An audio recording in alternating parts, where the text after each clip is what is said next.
नमस्कार, आप देख रहे हैं 7 टीवी भारत। राहुल गांधी के रायबरेली दौरे में पिछली बार की तुलना में तेवर काफी नरम दिख रहे हैं। मनरेगा चौपाल में राहुल गांधी ने लोगों से बातचीत की, केंद्र सरकार पर हमला भी बोला, लेकिन लहजा थोड़ा बदला हुआ था। समाजवादी कार्यकर्ताओं से मुलाकात और इलाके में लगे पोस्टर बता रहे हैं कि राहुल गांधी गठबंधन को भी खास तवज्जो दे रहे हैं। बिहार चुनाव के सबक यूपी में आजमाएंगे राहुल गांधी। रायबरेली में दिख रहा है बदला हुआ तेवर। वीडियो में आगे बढ़ने से पहले वीडियो को लाइक करें, शेयर करें और 7 टीवी भारत को सब्सक्राइब करें। केरल के बाद राहुल गांधी अपने संसदीय क्षेत्र रायबरेली के दौरे पर थे, लेकिन जो तेवर और तल्खी केरल में दिखी, रायबरेली में राहुल गांधी के हमले कम आक्रामक महसूस किए गए। केरल में कुछ ही दिन बाद विधानसभा के चुनाव होने हैं, जबकि उत्तर प्रदेश में अगले साल 2027 में। केरल में राहुल गांधी का कहना था, केरल के लोग चुप नहीं रह सकते और चुनाव के माध्यम से अपनी आवाज उठाएंगे। राहुल गांधी ने बीजेपी और आरएसएस पर लोगों को बोलने से रोकने का आरोप लगाया। केंद्र की बीजेपी सरकार का विरोध तो राहुल गांधी रायबरेली में भी कर रहे थे, लेकिन बड़े ही धैर्य के साथ। यहाँ तक कि सितंबर के अपने पिछले रायबरेली दौरे से भी थोड़े अलग अंदाज में। राहुल गांधी रायबरेली दौरे में मनरेगा बचाओ चौपाल में भी शामिल हुए। मनरेगा को बदल देने के लिए निशाने पर तो प्रधानमंत्री नरेंद्र मोदी ही थे और राहुल गांधी की जुबान पर अंबानी अडानी का नाम भी आया, लेकिन लहजा पहले जैसा नहीं था। राहुल गांधी सीधा, सटीक और सहज तरीके से लोगों से संवाद कर रहे थे। राहुल गांधी ने कांग्रेस कार्यकर्ताओं से बात की, समाजवादी पार्टी के कार्यकर्ताओं से भी मिले और ये बिहार चुनाव के मुकाबले यूपी में राहुल गांधी के गठबंधन पर ज्यादा जोर की तरफ इशारा कर रहा है। रायबरेली में राहुल गांधी के साथ अखिलेश यादव के लगे पोस्टर भी उसी बात को आगे बढ़ा रहे हैं। देखा जाए तो मनरेगा को मुद्दा बनाने की कोशिश की जा रही है। 19 जनवरी 2026 से पहले राहुल गांधी 10 सितंबर 2025 को रायबरेली गए थे। 21 जनवरी को सुबह लौटना था, लेकिन एक दिन पहले ही शाम को दिल्ली पहुंच गए। पिछली बार जब राहुल गांधी रायबरेली में एक कार्यक्रम में जा रहे थे, तभी पत्रकारों से सामना हुआ तो बोले, हमारा मुख्य नारा वोट चोर गद्दी छोड़ है। ये नारा राहुल गांधी ने तब गढ़ा था जब बिहार में विधानसभा चुनाव से पहले चुनाव आयोग की तरफ से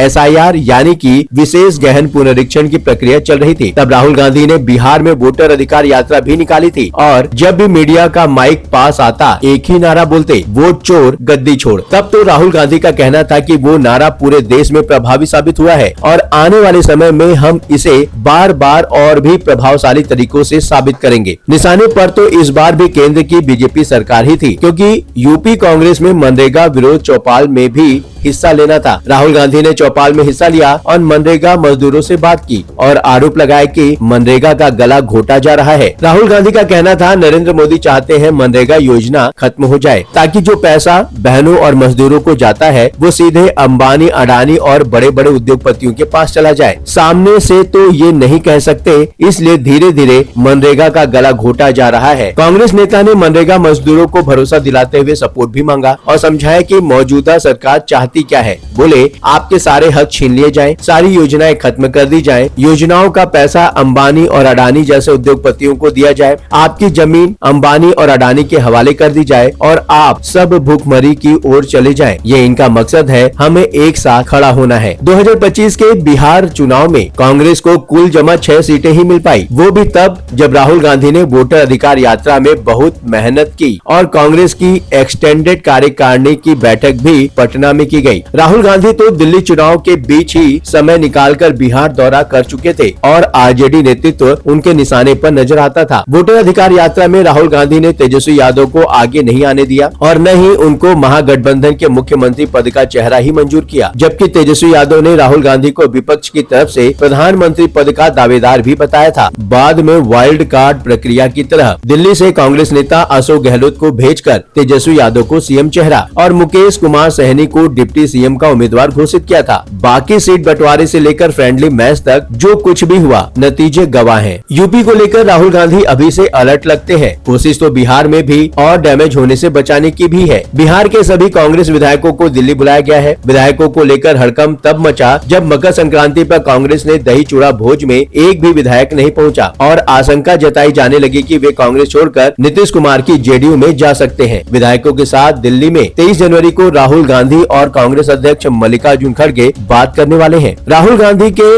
रायबरेली दौरे के वक्त एक खास पोस्टर ने भी ध्यान खींचा है। ये पोस्टर कई इलाकों में लगाए गए हैं। पोस्टर में राहुल गांधी और अखिलेश यादव को 2027 और 2029 के लिए इंडिया गठबंधन के कप्तान के रूप में पेश किया गया है। पोस्टर में दोनों नेताओं को पीडीए के रक्षक के रूप में दिखाया गया है। रायबरेली में लगे ये पोस्टर और राहुल गांधी का समाजवादी पार्टी के कार्यकर्ताओं से मिलना बिहार से अलग कहानी कह रहा है। ये यूपी में कांग्रेस की हकीकत से राहुल गांधी का अच्छी तरह वाकिफ होना भी बताया जा रहा है। रायबरेली और अमेठी में कांग्रेस की जीत में समाजवादी पार्टी के साथ गठबंधन की भी महत्वपूर्ण भूमिका है। वैसे भी बिहार के मुकाबले यूपी की राजनीति में बने रहना कांग्रेस के लिए ज्यादा मायने रखता है। तो क्या बिहार के चुनाव से सबक लेकर यूपी में आजमाएंगे उस फॉर्मूले को राहुल गांधी? क्या अखिलेश यादव राहुल गांधी का साथ यूपी में देने वाले हैं? आप अपने विचार हमें कमेंट के माध्यम से जरूर बताएं। चैनल को सब्सक्राइब करें, नोटिफिकेशन के लिए बेल आइकन को जरूर दबाएं। लगातार खबरों के लिए बने रहिए 7 टीवी भारत के साथ।